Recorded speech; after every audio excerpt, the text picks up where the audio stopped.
లేకపోతే ఖచ్చితంగా youth unrest Congress party ఎదుర్కోవాల్సి ఉంటుంది. Right sir. ఇక తెలంగాణ అసెంబ్లీ వ్యక్తిగత విమర్శలతో దద్దరిల్లింది సార్. సబితా ఇంద్రారెడ్డిని ఉద్దేశించి రేవంత్ రెడ్డి చేసిన వ్యాఖ్యలు, అక్కలు ఇక్కడ ముంచి అక్కడ తేలారు అంటూ సీఎం రేవంత్ రెడ్డి కేటీఆర్కి ఏదో సలహా ఇచ్చే ప్రయత్నం చేశారు. మహిళల్ని కించపరిచేలా రేవంత్ రెడ్డి తన స్థాయికి తగ్గి మాట్లాడారు అన్నది బీఆర్ఎస్ అభ్యంతరం. సో ఈ విషయాలు ప్రస్తావనకు రావడం వ్యూహాత్మకమా లేకపోతే యాదృచ్ఛికమా? నిన్న అసెంబ్లీలో ఎవరిది పై చేయి అంటే మరి అసెంబ్లీలో మాట్లాడింది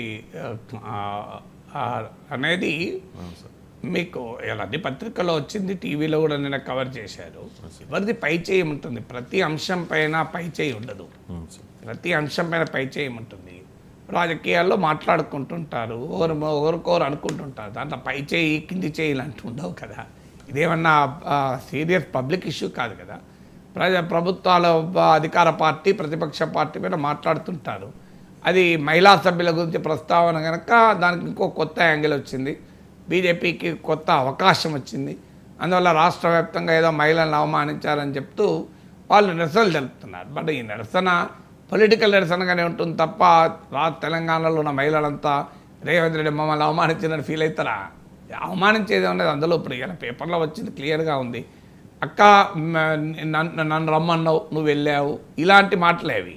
సో నన్ను అనాథ చేస్తారా అన్నది అది గౌరవమే కదా. అవమానం ఎట్లయితుంది? రేవంత్ రెడ్డి సవితా ఇంద్రారెడ్డి ఉద్దేశించి అక్క నన్ను అనాథ చేస్తావా అని అన్నట్టు కూడా ఇలా పేపర్లో వచ్చింది. అంటే అర్థం ఏంటి అంటే తనకున్న సవితా ఇంద్రారెడ్డి కుటుంబానికి రేవంత్ రెడ్డి కుటుంబం కూడా పర్సనల్ వ్యక్తిగతంగా కూడా మంచి సంబంధాలు ఉన్న వాళ్ళే. సో అందువల్ల డెఫినెట్గా సవితా ఇంద్రారెడ్డి తనను కాంగ్రెస్లోకి ఆహ్వానించి తాను మాత్రం బీఆర్ఎస్లోకి వెళ్ళింది అన్నది రేవంత్ రెడ్డి చెప్పదలుచుకున్నది. సో అందులో సారాంశం అది నాకు అర్థమైంది. అందువల్ల ఇందులో సవితా ఇంద్రారెడ్డి ప్రత్యేకంగా అవమానిస్తారని అనుకోను రేవంత్ రెడ్డి కానీ ఇంకెవరు కానీ. ఎందుకంటే సవితా ఇంద్రారెడ్డి ఏం వివాదాస్పద నాయకురాలు కాదు. ఆమె చాలా గౌరవాన్ని కలిగిన నాయకులు. పార్టీ మారవచ్చు కాంగ్రెస్ నుంచి బీఆర్ఎస్కు, కానీ but still she the respectable leader. ఆమె పాలిటిక్స్ కూడా చాలా రెస్పెక్టబుల్గా నడిపింది. ఎక్కడ కాంట్రవర్షియల్గానో వివాదాస్పదమో సో దిగజారిన రాజకీయాలు నడిపిన చరిత్ర కూడా ఏం లేదు, అలాంటి బ్యాక్గ్రౌండ్ కూడా లేదు. అందువల్ల రేవంత్ రెడ్డికి ప్రత్యేకంగా సవితా ఇంద్రారెడ్డిని అవమానించాల్సిన అవసరం కానీ అవమానించేటువంటి ఆలోచన కానీ ఉంటుందని నేను అనుకోను. దాన్ని ఇంటర్ప్రిట్ చేయొచ్చు. సో లేదు బట్టి విక్రమార్క అక్క నువ్వు వెళ్ళినందుకే నాకు ప్రతిపక్ష హోదా పోయింది అని అన్నట్టు కూడా చూశాను. సో అందువల్ల సవితా ఇంద్రారెడ్డి అక్కలు పోతేనే కాంగ్రెస్ పార్టీకి ఇబ్బంది కాదు. అన్నలు కూడా వేరు కదా, అక్కలు వేరు అన్నలు వేరు, ఎవడు మిగిలేడు. సో అయినా కూడా ప్రజలు ఓట్లు వేశారు కదా, 65 మందికి 64 మందిని గెలిపించారు కదా. అక్కలు గెలిపించారు, అన్నలు గెలిపించారు కదా. ఓ అక్క మోసం చేస్తే ఇంకో అక్క వచ్చి ఆదుకున్నది కదా, ఓ అన్న మోసం చేస్తే ఇంకో అన్న వచ్చి ఆదుకున్నాడు కదా. సో అందువల్ల ఇక్కడ అక్కలు అన్నల సమస్య కాదు. సో అందువల్ల రాజకీయంగా అది ఏదో కావాలని అవమానించేలా మాట్లాడాలని నేను అనుకోను. పొలిటికల్ స్టేట్మెంట్లలో ఒకరికొకరు అనుకుంటుంటారు. అందులో ఎస్పెషల్లీ ఉమెన్ లెజిస్లేటర్ ఉద్దేశించి మాట్లాడే వరకు అది ఇష్యూగా మారుతుంది. నేను సునీతక్క ప్రచారానికి వెళ్తే నా పైన కేసు పెట్టారు అని కూడా రేవంత్ రెడ్డి అన్నట్టు చదివాను. సో అందువల్ల ఇవన్నీ it's a matter of legislative డిబేట్లో ఒకరినొకరు అనుకుంటూ ఉంటారు. అనుకుంటుండే సమయంలో అది ఒక్కొక్కసారి రాంగ్ మీనింగ్లకే పోవచ్చు, రాంగ్ ఇంటర్ప్రిటేషన్లకే పోవచ్చు, లేదా ప్రతి రైవల్స్ దాన్ని ఇంకో రకంగా ఉపయోగించుకోవచ్చు.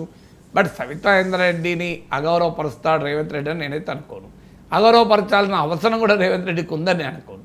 అయినా సవితా ఇంద్రారెడ్డి పట్ల పార్టీ మారినా ఆమె పట్ల గౌరవం అయితే ఎవరికైనా ఎందుకు తగ్గుతుంది? సో ఆమె పాలిటిక్స్ చాలా డిగ్నిఫైడ్గానే నడిపిన నాయకురాలు.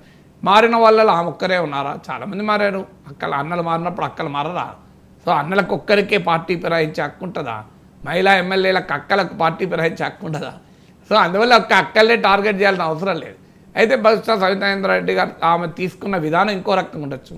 అంటే అక్కల్ని నమ్మితే ముంచుతారు, బస్టాండ్ అవుతారు అని అన్నారు కనుక అక్కలు నమ్మిన వాళ్ళు ఎవరు బస్టాండ్ కాలేదు.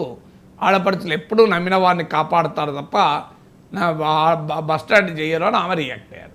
కానీ రాజకీయంగా అక్కలు నమ్మితే అన్నలు నమ్మిన వాళ్ళు కూడా బస్టాండ్ రైల్వే స్టేషన్ కూడా అయినాయి. కానీ సో అందువల్ల అక్కలు అన్నలకు తేడా ఉండదు. Politician is a politician, whether it is male or female. Party ఫిరాయించడం అనేది మగవాళ్ళకి హక్కులు ఉన్నట్టు ఆడవాళ్ళకు కూడా హక్కులు ఉంటాయి కదా. Right sir. And Revanth Reddy నిన్న ఒక సంచలన కామెంట్ చేశారు సార్. గతంలో కోమటిరెడ్డి వెంకటరెడ్డి అండ్ సంపత్ కుమార్ వీరిద్దరు సభ్యత్వాలు